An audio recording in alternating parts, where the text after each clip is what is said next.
Good evening. Welcome to the City of Opa-locka State of the City Address.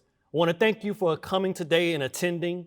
Due to respecting and being aware of coronavirus, we decided to make sure that this was virtual to protect the safety of our community.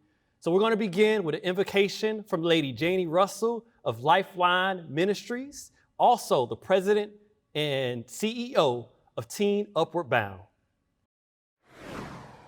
For this is the day that the Lord has made. We are rejoicing and we are glad in it. Father God and our Savior Jesus Christ, the source of all that we have and the destiny of all worth achieving, we come before Thee on this inspiring occasion with our hearts filled with gratitude and anticipation. Father, accept the work of our hands that will be expressed through the mayor, commission, and the team that make up this great city of Opa-locka. May it be used to give glory and honor to your name. May it be to us and our generations to come a place where we gather strength and be a beacon of light to all that live, work, and have pleasure within this great city. Lord, may you accept this plan that is laid out for the city to be the advancement and betterment of these, your people. Now, Father, we petition heaven to impart unity within this commission, that we may work in unity and that you may be glorified the more in this great city. Bless and keep each member of the commission within your will. Bless each resident and the businesses within these 4.5 square miles and our friends that partner and support us. We thank you, Lord, and continue to give us divine direction that we may prosper and be in health, even as our soul prospers. I pledge of allegiance to the flag of the United States of America and to the republic for which it stands, one nation, under God, indivisible, with liberty and justice for all.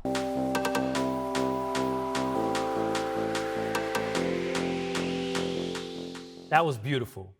Thank you to the student and children of South Florida School of Excellence and Robert B. Ingram Elementary School for giving us our Pledge of Allegiance. Welcome to the City of Opa-locka State of the City Address. It is with great honor that I stand before you as your mayor to report to you on how the government has been working for you over this past year. I do this on behalf of 141 employees of the City of Opa-locka, our City Clerk, Joanna Flores, City Attorney, Bernadette Norris-Weeks, City Manager, John Pate, and the City Commission, composed of Commissioner Alvin Burke, Commissioner Chris Davis, our newly elected Commissioner John Taylor, and Vice Mayor Veronica Williams. Also, former Commissioner Charlene Bass, and retired Mayor, Vice Mayor, and Commissioner, the great Joseph L. Kelly. I have the honor of reporting to you on the work of all these people, the countless volunteers, residents, and business owners in the City of Opa-locka. 2020. What a year. When I came before you last year, we could not have imagined what 2020 would bring. Yet despite the incredible hardships each of us have had to deal with, we made it through. The loss of life, health, mental and emotional and financial struggles upended many of our lives. Now, I would be remiss if I and we as a city do not take a moment to honor and share our heartfelt condolences and prayers to all those who suffered, lost their lives, and loved ones. I would also like to give thanks to everyone who has been at the forefront of this fight to protect our community during this pandemic. To the essential workers and first responders, thank you. You are our heroes and sheroes who continue to serve and protect all of us during this great time of need. To all of those, especially our residents, who have taken this pandemic seriously and have been staying home, wearing masks, and limiting gatherings. Your daily vigilance and sacrifice is helping us overcome. I know it feels as if this has been going on for too long, but we must continue to fight the spread of COVID-19 together. As a government, we are doing our part. We were one of the first cities in the state of Florida to discuss and debate a mask ordinance. During that time, we procured tens of thousands of masks. And when the mask mandates were implemented throughout the county, we were ready. We distributed over 35,000 masks to our residents and employees. My office worked closely with Governor Ron DeSantis' office, our State of Florida Emergency Director, Jared Moskowitz, Senator Shervin Jones, State Representative James Bush, and now retired Commissioner Barbara Jordan to secure one of the first walk-up testing sites for coronavirus right here in Opa-locka. When school was going back into session, we made sure the site was upgraded to a rapid testing site for everyone, including toddlers. Now, over 50,000 people have been served by our testing site right here in Opa-locka. As the vaccines for the virus is rolling out, we are currently working with our partners to secure a vaccination site for our community. We know very well the devastating impact this virus has had on our particular community. Many of our residents are essential workers, frontline workers, people who work in industries that sustain our society. African American, Hispanic, low income, and elderly people who make up the diverse demographics of our community have been the hardest hit by this pandemic. As a government of the people, we must recognize the severity of today's world and do what we have to do to protect and serve our community. We coordinated with Feeding South Florida to transform our monthly food distribution Commissioner Kelly's office has spearheaded for so many years into a weekly food distribution where we provide tons of food to thousands of households every single month. That would not be possible without the help of the consistent volunteers that have taken the time out of their lives every Tuesday from 8 a.m. to 12 p.m. Shout out to those volunteers and the leadership of Commissioner Kelly and Commissioner Burke for organizing them each and every week. As a city, we have received over $4 million in CARES Act funding to offset the costs associated with managing this pandemic and to provide for our residents. $2.1 million of that funding is a direct result of the advocacy of Commissioner Chris Davis, who advocated for these funds to assist our residents and property owners with rent and mortgage assistance. Staff recognized the importance of providing that funds directly into the hands of our residents.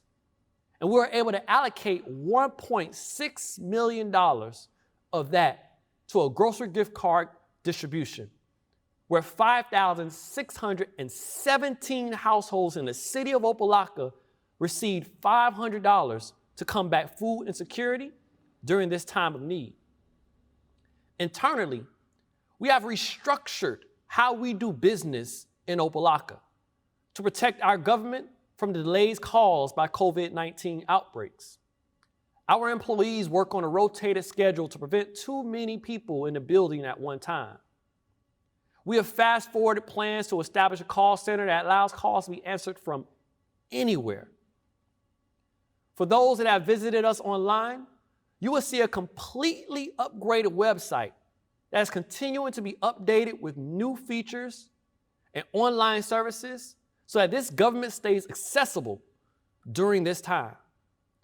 You can now access board applications, vendor applications, make public records requests, and anonymous reports, all through our website. Coronavirus hit us hard, but we have stepped up to face it head on as a community.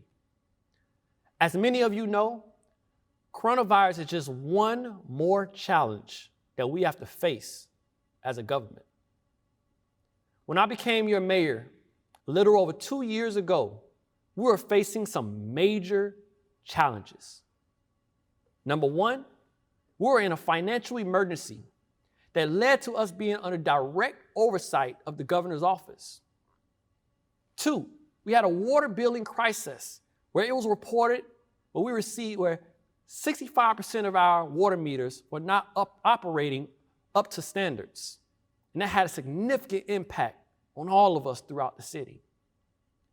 Three, we were dealing with a public health crisis where most of our pump stations were under DERM moratorium, and we were having trouble managing our stormwater, which has led to severe flooding across the city. And fourth, we had almost impassable roads with potholes throughout the city. I call these our 4 major challenges that we must tackle head on for the day-to-day well-being of everyone, residents, businesses, and those who visit our community. I want to take a moment to give you an update on where we are on these. First, let's discuss our financial challenge. We have been under the State of Florida Financial Oversight Board since 2016.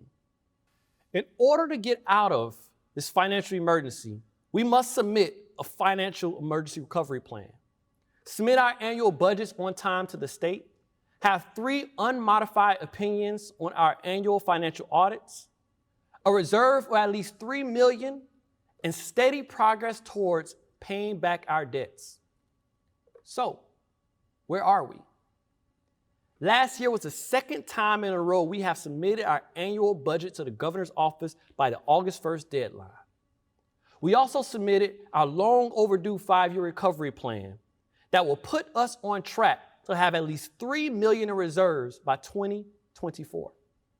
The 5-year recovery plan is an extremely important document for our government, and I encourage everyone interested in where we're going as a city to review it. And make sure we give thanks to our city manager and the budget director, Mr. Bob Anathan, for completing the plan internally with no modifications from the state. With the new leadership of our city manager and city attorney, we entered into an agreement with the City National Bank to release holds on $5 million in funds due to the city. That contributed significantly to a replenishment of our reserves and paying down our debts. Our largest debitor is Miami-Dade County. And while we work to be relieved of that debt, we have made significant progress in paying it back. With an original debt of over $6 million, we have paid back almost $2 million, with the remaining scheduled to be completed by 2024.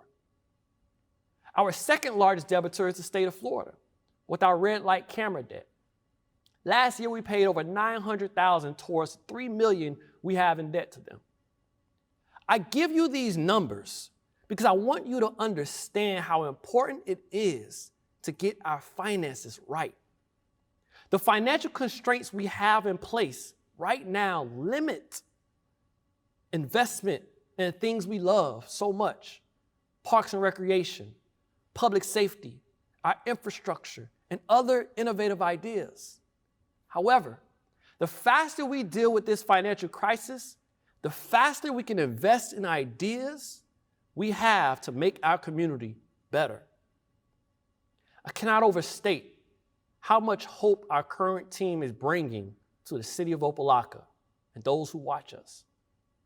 Over the past few years, 8 audits have been submitted, 4 outstanding audits to the state and 4 audits to the county for our CITT funds. We have 1 more to go to be completely caught up on all outstanding audits and get back to making it a normal part of our yearly finance department objectives. I would like to give special recognition to all those who have been putting in the long hours in our finance department under the leadership of Jerry Lazier of Tri-Merge CPA. I cannot overstate how important it is for us to submit timely audits. With the submission of our ITT audits to the county, over $900,000 in funds were released that has assisted with the resurfacing of our streets that so many of us are proud of. Becoming up to date on our audits, paying off our debts, making significant contributions to our reserve, and submitting our 5-year recovery plan with this financial emergency is a huge accomplishment for this administration and a significant indicator of the progress we are making as a city. Now on to our second major challenge.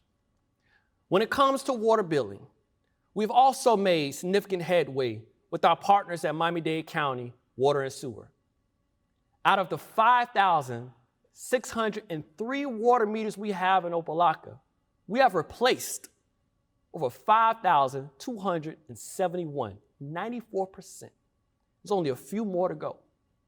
Most of these now can be read electronically for fast and efficient water billing.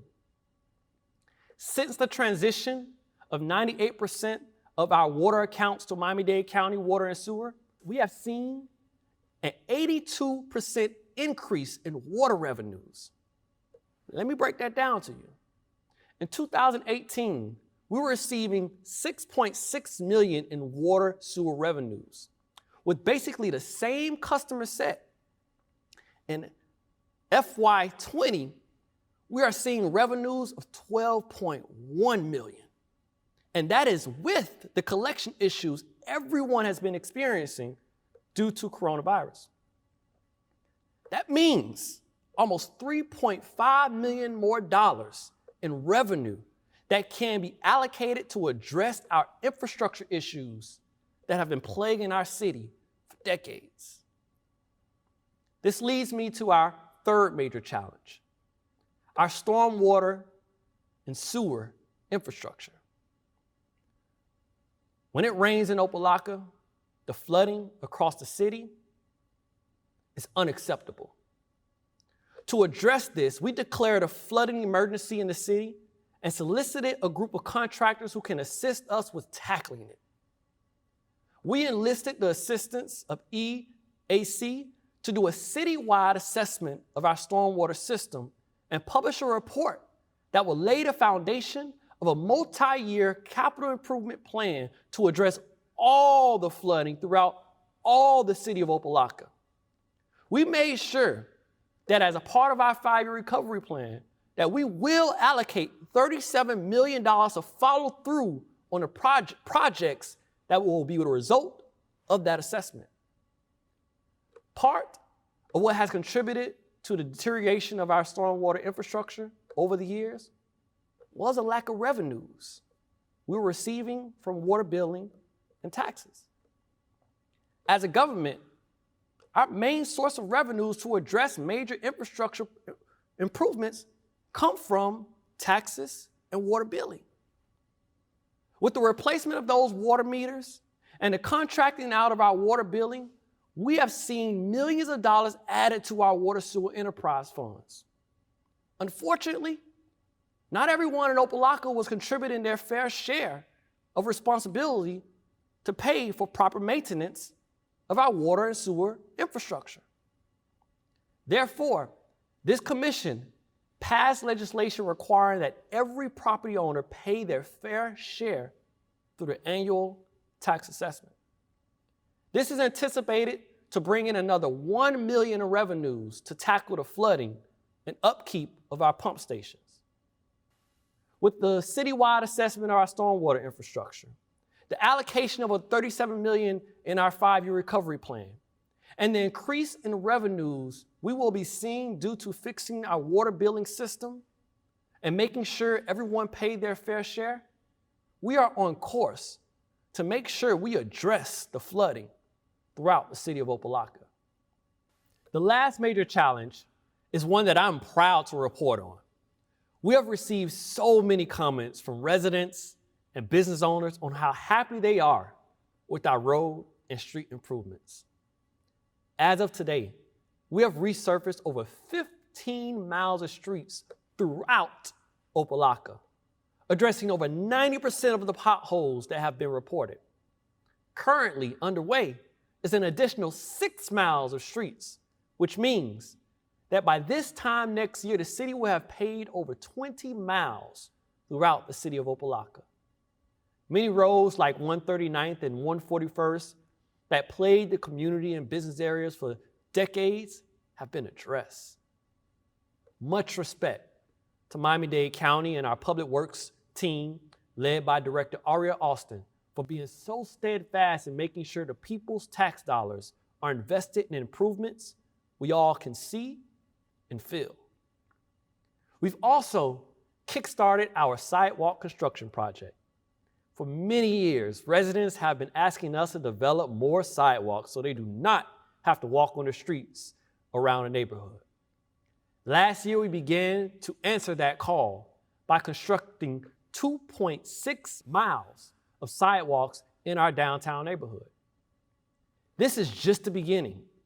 In our 5-year recovery plan, we have allocated over $5 million to road and sidewalk projects. We'll be going neighborhood by neighborhood to improve our city each year. As we tackle these challenges, people are recognizing the shift in Opa-locka. For the second year in a row, our community has had the highest total taxable property value growth in Miami-Dade County, with an over 30% increase. That means an additional $2.4 million to our annual revenues that can be allocated to more improvements.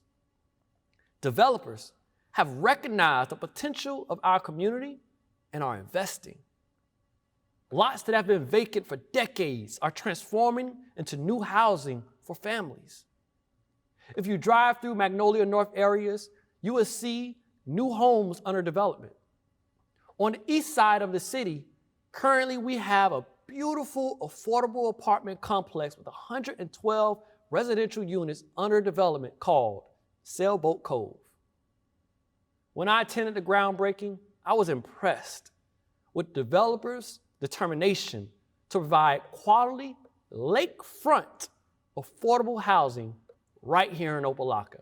Not only does this complex address the desperate need of affordable housing in South Florida, but will also be another contribution to our tax base that brings us more revenues to serve the people. Investors from across the nation and the world see the potential of this city. We have one of the hottest industrial real estate markets in South Florida. That is no coincidence. This city is the epicenter of South Florida. Opa-locka is 20 minutes from 2 international airports, and we have an executive airport within our city limits.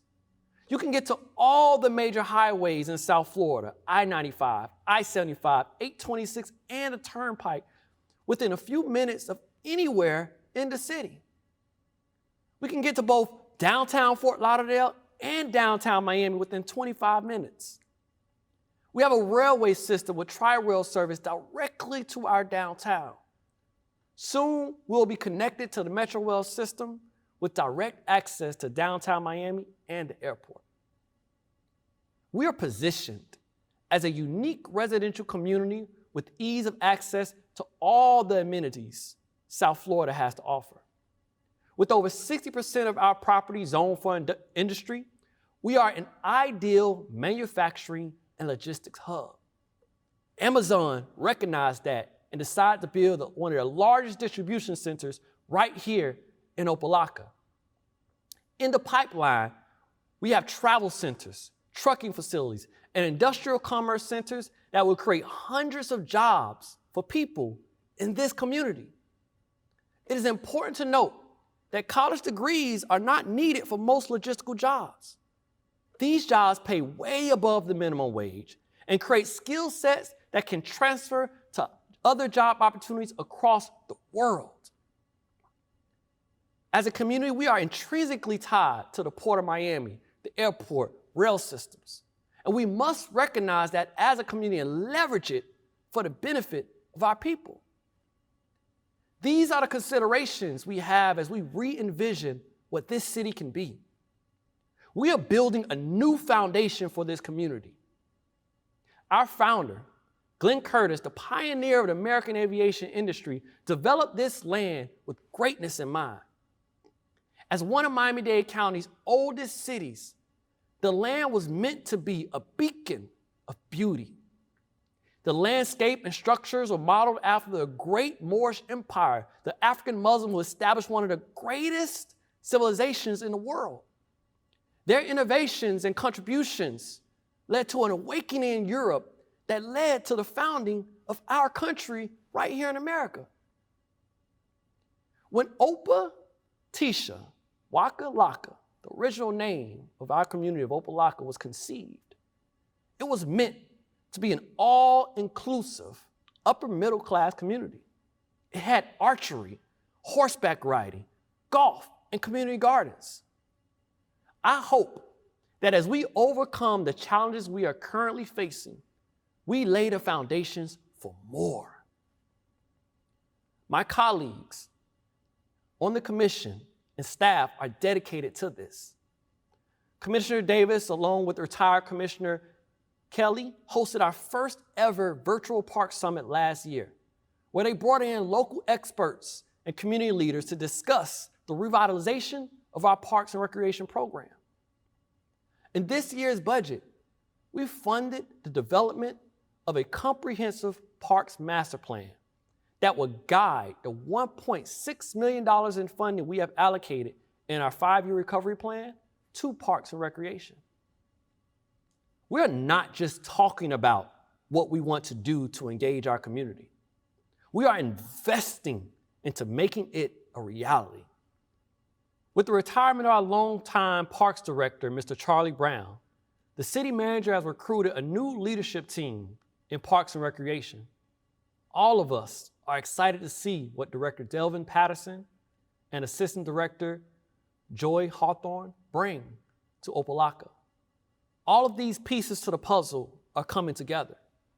As we work on our finances, invest in our infrastructure, put together an engaging parks and recreation program, and make it easier to do business in Opa-locka, we want to make sure people can come to downtown Opa-locka to live, work, and play. Currently, our CRA is in the middle of a downtown master plan that will highlight who we are as a city to potential developers. I know many of you, like myself, are looking forward to the day when our historical city hall shines like the beacon it was meant to be. Included in our plans for downtown is the renovation of historic City Hall.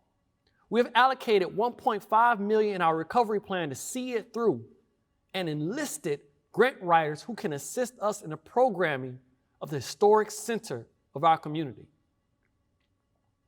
We are actively and aggressively looking to address the conditions throughout our city that do not reflect the beauty we wish to see in our community. We've made significant changes internally to our code enforcement department to ensure that our code is enforced on all properties. Those unsightly conditions and derelict properties owners will be hearing from us as a city. We are aggressively finding those who do not bring their properties up to code and contribute to the unsightly conditions throughout Opa-locka. For the owners who are willing partners in the improvement of our city, we have instituted an amnesty program that can provide up to 75% off violations that have been addressed. While the government and the power of us is far-reaching, we cannot ensure the beautification of our city alone. Yes, as a government, we have a commitment to maintain our common areas. We will do what we have to do to enforce our code equally and fairly across the city. I ask that our private property owners join us in this beautification effort and do their part by starting with their property. Also, we need the assistance of our residents in identifying illegal dumping, potholes, and unsightly conditions. Our IT department, under the leadership of Nelson Rodriguez, is implementing new software that will make it easier for residents to partner with us in this beautification effort. When coronavirus hit, we fast-forwarded plans to build an IT infrastructure for a call center that allows our calls to be answered from anywhere. That call center is being combined with an app called See-Click-Fix. See-Click-Fix is an app that allows residents to take pictures and submit reports of unsightly conditions to the appropriate personnel and provides the user with the ability to track that work being done and get instant updates on where we are as a government in responding to those requests. This level of transparency and accountability will usher in a new era of community engagement for the beautification of our community. Now, let me take a moment to address something that is a major priority for all of us: public safety. As we have seen across the country, we've been experiencing a recent uptick of crime and shootings in Opa-locka. Unfortunately, crime has been no stranger to our community. However, we selected a former chief of police as our city manager, and within his first year, he has taken action. Last year, the city manager and I sought the assistance of Miami-Dade County Police Department through the Office of Commissioner Barbara Jordan and Mayor Gimenez to get a complete assessment of our police operations. When the city manager received the results of that report, he took immediate action to address the issues. He reorganized our command staff, recruited a major with extensive training experience, and initiated the creation of an organizational development improvement plan. We are also in the final stages of a police chief search and expect to hear the results of the manager selections soon. The new command staff, consisting of the city manager as a public safety director, Major Stroud, Lieutenant Jenkins, and Lieutenant Perez, have been on top of it. We are aware of where most of our violent crime and shootings take place.